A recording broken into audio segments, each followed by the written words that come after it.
स्वागत है और अब आगे बढ़ते हैं और अब कुछ नतीजों पर फोकस करते हैं। और इस बीच हैवेल्स ने अपने नतीजे घोषित किए।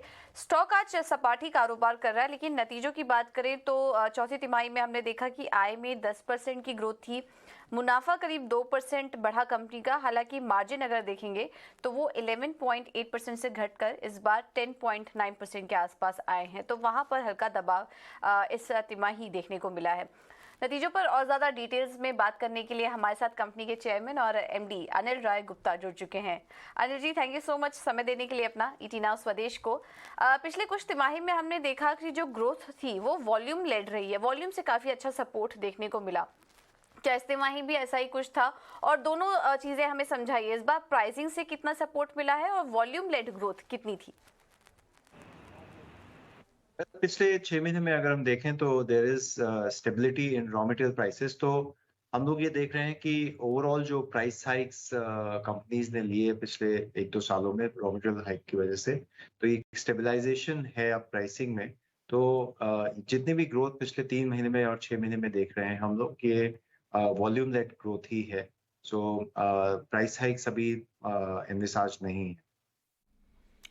अनिल जी नमस्कार, अभिषेक बोल रहा हूँ। आपसे ये जानना चाहेंगे कि तिमाही आधार पर हम देख रहे हैं कि मार्जिन आपके बढ़े हैं और उसके पीछे बड़ी वजह यह है कि जो आपके कच्चे माल हैं, जो कि रॉ मटेरियल्स हैं, उनकी कीमतें स्थिर रही हैं। तो क्या हम ये मानकर चलें कि आने वाले जो नतीजे आएंगे उसमें आपके मार्जिन में और इम्प्रूवमेंट यहाँ से देखने को मिलेगा? जी, पिछले 2 साल में जैसे रॉ मटेरियल प्राइसेस जिस तरह से तेजी थी उनमें, और कंपनीज इंक्लूडिंग हैवेल्स, हम लोग पूरी प्राइस को मार्केट में पास ऑन नहीं कर पाए थे बिकॉज द अनप्रेसिडेंटेड राइज था। तो उससे मार्जिन कॉन्ट्रैक्शन हुई थी। और अब मुझे लगता है कि आने वाले टाइम में जिस तरह से रॉ मटेरियल प्राइसेस स्टेबलाइज हो रही हैं, एक मार्जिन्स में भी स्टेबिलिटी आएगी। एटलीस्ट नॉर्मलाइज लेवल्स जो मार्जिन्स के हैं वो हम लोग देख पाएंगे आने वाले टाइम में, जो कि pre hike of raw materials in last couple of years उससे पहले हम लोग देखते थे। अनिल जी, डिमांड सिनेरियो समझना चाहेंगे आपसे। अभी फिलहाल डिमांड कैसी लग रही है आपके जो समर कैटेगरी प्रोडक्ट्स हैं उनकी? क्योंकि हम देख रहे हैं कि कंपनियां फोकस काफी कर रही थी, बीच में टेम्परेचर काफी बढ़ने की बात हुई थी, लेकिन अब माहौल कुछ बदल रहा है।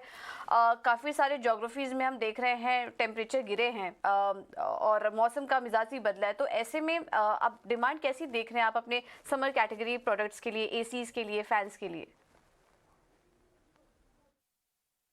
आई थिंक ये summer season around March time से शुरू होता है, जून जुलाई तक रहता है। तो थोड़ा सा इस बार because of uncalled for unprecedented rains March और अप्रैल में समर कैटेगरी की डिमांड में थोड़ा इफेक्ट है। और इस वजह से price increase generally is basis of raw material prices, not so much based on the fact कि एक पर्टिकुलर 1 या 2 महीने की डिमांड कैसी रहती है। तो जो प्राइस हाइक्स होने थे इन प्रोडक्ट कैटेगरीज में, वो साल के शुरू में या end of the year last year हुए थे because of energy rating changes. वो अब प्रीटी मच एस्टैब्लिश्ड हैं और इसलिए कोई नए प्राइस हाइक्स हम लोग नहीं इन्वेसाज कर रहे हैं। पर अभी डिमांड थोड़ी सी वीक है। Let us see how it continues to be there in the next coming days because of the rains. Let us hope that real summer comes, which is good for everyone. जी ठीक है। अनिल जी, एक आखिरी सवाल जो आपका AC वाला कारोबार है ना, उसके बारे में पूछूंगा मैं। वो ये है कि आपकी आय में तो लॉयड से योगदान आ रहा है, लेकिन मुनाफे के फ्रंट पर हम देख रहे हैं कि ज़्यादा वहाँ से योगदान नहीं है। और एक और चीज़ है कि जो आपकी इन्वेंट्री है वो भी थोड़े से एलिवेटेड है, ऊपरी स्तर पर है। तो वहाँ पर हम सुधार कब तक देखेंगे और आप क्या जानकारी शेयर करना चाहेंगे?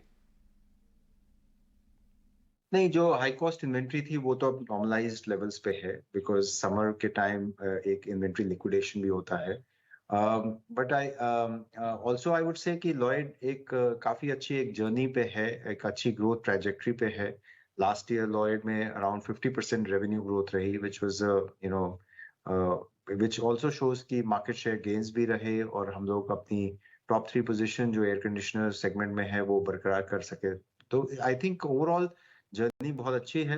जिस तरह से वॉल्यूम्स बढ़ रहे हैं, जिस तरह से सप्लाई चेन पे हमारा एक कंट्रोल आ रहा है because of our own manufacturing, I think धीरे-धीरे करके इसमें मार्जिन्स एक्सपेंशन होगी, जिससे एबिटा लेवल्स में भी इंप्रूवमेंट आएगी। So but I think Lloyd को हम एक लॉन्ग टर्म जर्नी ले रहे हैं because it's a huge market और इसमें हम लोग एक अच्छा एक मार्केट पोजीशन बनाने की ताक में है।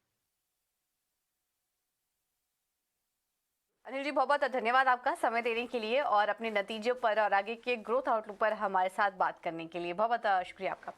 अविनाश जी, एक बार आपसे समझना चाहेंगे, अभी आपने मैनेजमेंट को भी सुना, क्या व्यू बन रहा है आपका कंपनी के नतीजों के बाद इस कंपनी को लेकर, और डिमांड सिनेरियो की भी बात उन्होंने की है, थोड़ी डिमांड स्लो डाउन लग रही है।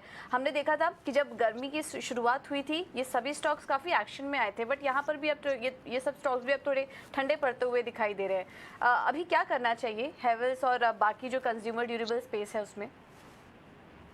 नहीं, मुझे लग रहा है कि देखिए हेवल्स का जो बिजनेस मॉडल है वो ऑब्वियसली थोड़ा सा सीजनल है। इस बार जो अनसीजनल रेन आ गए इससे थोड़ा बहुत सेंटिमेंट तो हर्ट हो चुका है, लेकिन मुझे लग रहा है कि देखिए अगर नजरिया अगले 6-12 महीने की बात करें तो जो कमोडिटी प्राइसेस पिछले 1-2 साल में जो बढ़े हैं वहां पे थोड़ी सी अभी स्टेबिलिटी दिख रही है, तो इसका फायदा कंपनी को जरूर मिलेगा। मेरे ख्याल से देखिए हेवल्स एक ऐसी कंपनी है जिसका कैपिटल एलोकेशन बहुत ही स्ट्रांग है, डेट पोजिशन भी बहुत ना के बराबर है। तो मेरे ख्याल से अगर नजरिया 6 to 12 मंथ्स का है तो यहाँ पे डेफिनेटली एक कॉन्ट्रा ट्रेड बन सकता है किसी को अगर निवेश करना है, क्योंकि कंपनी बहुत दिग्गज है, अच्छे ब्रांड्स कंपनी पोजीशन करती है और काफी हद तक इनका ज्योग्राफिकल रीच और डिस्ट्रीब्यूशन बहुत अच्छा है। तो मैं समझता हूँ कि ऐसे शॉर्ट टर्म व्यू लेके नहीं, but slightly medium to long term view करके डेफिनेटली इसमें एक अच्छा निवेश का मौका बन सकता है, बट थोड़ा नजरिया थोड़ा लंबा रखना है। नजरिया थोड़ा लंबा रखिए, शॉर्ट टर्म में थोड़ा असर दिखेगा, लेकिन कंपनी में कोई दिक्कत नहीं है, लॉन्ग टर्म के लिए आप इसे अपने पोर्टफोलियो में